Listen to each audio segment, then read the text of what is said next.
जय हिंद दोस्तों। तो कैसे हैं आप लोग। देखिए आज का जो हमारा वीडियो होने वाला है वो क्लास 10th वालों के लिए वेरी इंपॉर्टेंट होने वाला है, क्योंकि आज के इस वीडियो में हम प्लास्टर ऑफ पेरिस के निर्माण की विधि, उपयोग, भौतिक गुण एंड इसके रासायनिक सूत्र, अणुसूत्र, अणुभार, इन सभी के बारे में डिटेल्स में समझने वाले हैं। देखिए ये जो टॉपिक है वो ट्रेंडिंग टॉपिक है। अब ट्रेंडिंग क्यों है? क्योंकि इसको लगभग हर बार बोर्ड एग्जाम में पूछा गया है, ठीक ना। तो चलिए वीडियो को स्टार्ट करते हैं और डिटेल्स में इसके बारे में समझते हैं। देखिए हमारा टॉपिक क्या है? Plaster of Paris. देखिए प्लास्टर ऑफ पेरिस को शॉर्ट में POP के नाम से भी जानते हैं। यानी कि कोई आपसे पूछे कि प्लास्टर ऑफ पेरिस का शॉर्ट नेम क्या है, तो POP, राइट। देखिए P से प्लास्टर, ऑफ, O से क्या ऑफ, P से क्या पेरिस, यानी प्लास्टर ऑफ पेरिस। क्लियर हो गया। अब समझिए कि जो प्लास्टर ऑफ पेरिस होता है इसका रासायनिक नाम क्या है। क्या इसका रासायनिक नाम? तो प्लास्टर ऑफ पेरिस का रासायनिक नाम कैल्शियम सल्फेट या हेमीहाइड्रेट होता है। क्या? Calcium sulphate, hemihydrate. क्लियर हो गया। एंड इसका अणुसूत्र क्या है, मतलब प्लास्टर ऑफ पेरिस का सूत्र क्या है? देखिए CH4 हाफ H2 यानी कैल्शियम सल्फेट और आधा जल कह सकते हैं। हाफ H2 को यानी कि आधा जल भी कह सकते हैं। क्लियर हो गया। अगर इसकी अणुभार की बात करें तो वो होता है 136 यानी कि 136। ठीक, 136 क्या है? अणुभार। मतलब कि अगर आपसे प्लास्टर ऑफ पेरिस के निर्माण की विधि पूछा जाए और निर्माण के साथ साथ ये ऊपर में लिख देते हैं तो थोड़ा आपका जो परिभाषा है वो आकर्षित दिखेगा, ठीक ना, एग्जामिनर को अच्छा लगेगा, राइट ना। तो देखिए हमने इन तीनों को समझ लिया। देखिए ये जो तीन है इससे एक नंबर में क्वेश्चन भी पूछे जा सकते हैं, एक नंबर में क्वेश्चन भी पूछे जा सकते हैं, राइट। तो इसमें से किसी भी चीज़ को आपको मिस नहीं करना है, अच्छी प्रकार से समझना है, ठीक ना। अब देखिए इसके निर्माण की विधि को समझते हैं। देखिए जब कैल्शियम सल्फेट या जिप्सम, देखिए ये जो कैल्शियम सल्फेट है ना इसी को एक अन्य नाम से भी जानते हैं, यानी कि जिप्सम के भी नाम से जानते हैं। तो यानी कि जब कैल्शियम सल्फेट या जिप्सम को 120 डिग्री टेम्परेचर यानी ताप पर क्या करते हैं, गर्म किया जाता है तो निर्जलीकरण होता है।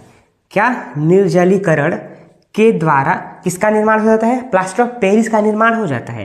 प्लास्टर ऑफ पेरिस का निर्माण हो जाता है। तो देखिए एग्जाम में आपसे पूछा जाए कि प्लास्टर ऑफ पेरिस के निर्माण की प्रक्रिया को बताइए, तो ये जो डिफिनीशन है यानी ये जो परिभाषा है इसको लिखना है, राइट। अब इसके साथ साथ इसके रासायनिक समीकरण को भी लिखना है। तो यहाँ पे कहा गया है जब कैल्शियम सल्फेट यानी कि CaSO4, यहाँ पे एक और लिख देना है 2H2O। क्या? 2H2O, यही हमारा क्या? कैल्शियम सल्फेट यानी कि जिप्सम। तो जब जिप्सम को 120 डिग्री टेम्परेचर ताप दे रहे हैं, उस पर गर्म कर रहे हैं, यानी कि यहाँ पे एक उत्पाद की तरफ चिन्ह बनेगा, 120 डिग्री टेम्परेचर यहाँ पे दर्शा देंगे, राइट। तो देखिए जब 120 डिग्री टेम्परेचर ताप पर गर्म किया जाता है तो निर्जलीकरण के द्वारा किसका निर्माण हो जाता है? प्लास्टर ऑफ पेरिस का। तो प्लास्टर ऑफ पेरिस का सूत्र क्या है? ये वाला। तो इसको आपको लिख देना है CaSO4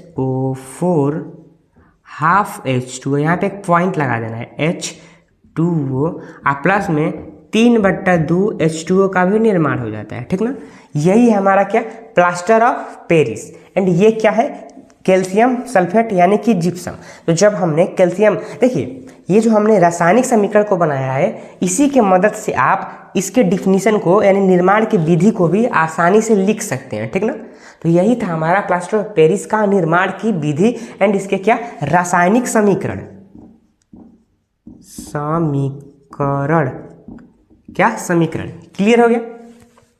अब देखिए कि प्लास्टर ऑफ पेरिस के निर्माण की विधि के अलावा यह भी पूछा जाता है कि प्लास्टर ऑफ पेरिस के भौतिक गुण को आप बताइए एंड इसके 4-5 उपयोग को बताइए। तो सबसे पहले इसका भौतिक गुण क्या है कि यह जो होता है वो सफ़ेद रंग का होता है। देखिए यह जो होता है वो सफ़ेद रंग का होता है। देखिए दरअसल ये होता क्या है इसको समझिए। देखिए आप देखे होंगे कि बहुत सारे ऐसे लड़के हैं जिनका हाथ टूट जाता है। क्या होता है? हाथ टूट जाता है। तो जब हाथ टूट जाता है तो वो जब डॉक्टर के पास जाते हैं तो डॉक्टर क्या करते हैं कि एक लेप चढ़ा देते हैं, मतलब एक टाइट प्लास्टर कर देते हैं उसके टूटे हुए हाथ पर, राइट ना। तो वो जो प्लास्टर होता है, जिस पदार्थ का उपयोग किया जाता है प्लास्टर करने में, उसी पदार्थ को बोलते हैं पीओपी, राइट। तो आप देखे हुए हैं कि जब प्लास्टर हुआ रहता है तो वो जो पीओपी रहता है वो किस कलर का रहता है? सफ़ेद कलर का रहता है। किस कलर का?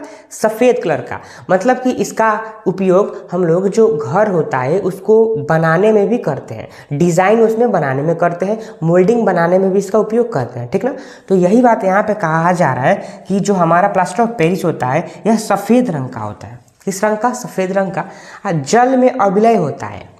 क्या होता है? जल में अविलय होता है। देखिए अगर ये जल में विलय होगा तो ये जल में घुल जाएगा और वो दिखाई नहीं देगा, राइट। जिस प्रकार से जो नींबू होता है वो जल में विलय होता है, जैसे उसको मिलाते हैं वो जल में घुला जाता है।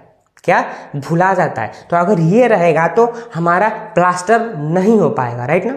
इसीलिए ये जल में अविलय होता है, राइट। इसका उपयोग क्या है कि टूटी हुई हड्डियों को जोड़ने के लिए। देखिए अब टूटी हुई हड्डियों को जोड़ने के लिए नहीं किया जाता है। दरअसल होता क्या है, जब हड्डियाँ यहाँ से ब्रेक हो जाती है, टूट जाती है, तो उसको स्थिर रखने के लिए, मतलब कि जो प्लास्टर ऑफ पेरिस है वो चाप कर पकड़े रहता है, ठीक ना। तो यही कार्य होता है प्लास्टर ऑफ पेरिस का कि यह टूटी हुई हड्डियों को जोड़ने के लिए इसका इस्तेमाल किया जाता है। इन सजावटी सामान जैसे खिलौने, मूर्तियों के निर्माण में भी इसका इस्तेमाल किया जाता है, ठीक ना। तो ये जो है आपका उपयोग, खाली इसको भी पूछ लिया जाएगा कि आप प्लास्टर ऑफ पेरिस के 2 उपयोग बताइए। तो अगर इसके उपयोग पूछा जाएगा तो ये कुछ 2 नंबर के आसपास में पूछा जाएगा, ठीक है ना। तो ये सारे हैं, इन सभी को आप मिस मत कीजिएगा, इन सभी को आप अच्छी प्रकार से समझिएगा और लिखिएगा। देखिए जब आप इसको बार बार लिखेंगे तो ये जल्दी से याद हो जाएगा, ठीक ना। तो अगर आपको ये वीडियो अच्छा लगा होगा तो आप हमारे चैनल MK स्टडी सेंटर को सब्सक्राइब कर दीजिए इस प्रकार के वीडियो को देखने के लिए। तो धन्यवाद, मिलते हैं अगले नए वीडियो में।